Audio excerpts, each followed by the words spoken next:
Hey guys, what's up? This is another video in my unpublished vlog series, and it's been a long time since I last did one of these videos, and I've had a lot of thoughts, and usually I like talking about them. So I've been planning this particular video for years. So particularly 3 years, I've been planning to do this video. So everything you see right now has been 3 years worth of work.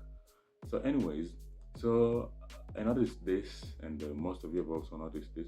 Everything costs money, and if everything actually costs money, and if it's free, then you realize that money can be used to get a better experience of it. So, when back in school, we grew up with different expectations and different notions. That is, so you know how school works. Your knowledge is imparted into you, and then maybe in terms of exam you find a solution to a problem, and then you get a grade for that, or you get at least a mark for that. But I noticed that in the real world it works kind of the same way, but in a different manner. So in the real world you find a solution and you might potentially get paid for that. And another thing that I also noticed about that is that the real world works a lot with collaboration. So if you collaborate in the real world, chances of success are very high.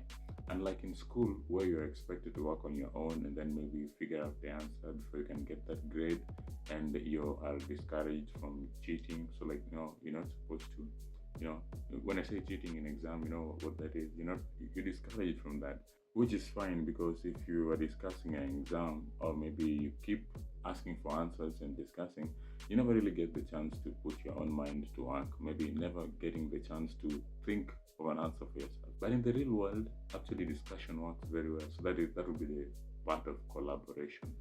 So in essence, what I'd like to say is education gives you the key, but you have to find the right door. So finding the right door, putting all that knowledge together, and then making it into something useful that can be used. Otherwise, you might just end up becoming functionally illiterate. So a functionally illiterate person is someone who has all the knowledge from school, all the knowledge in a subject, but you cannot find any meaningful application for it in the real world. So that is a functionally illiterate person.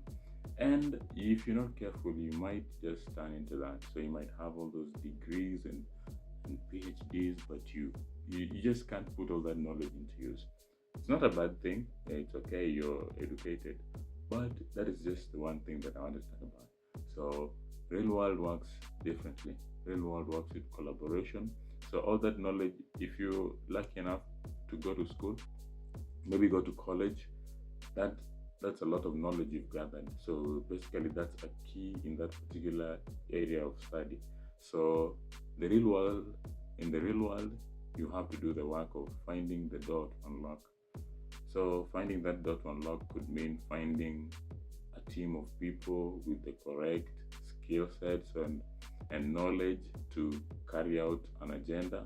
So you think of an agenda, and then you have to gather up people. So basically, collaboration and all that will really work well for you in the real world. That's something that I'm just noticing on that.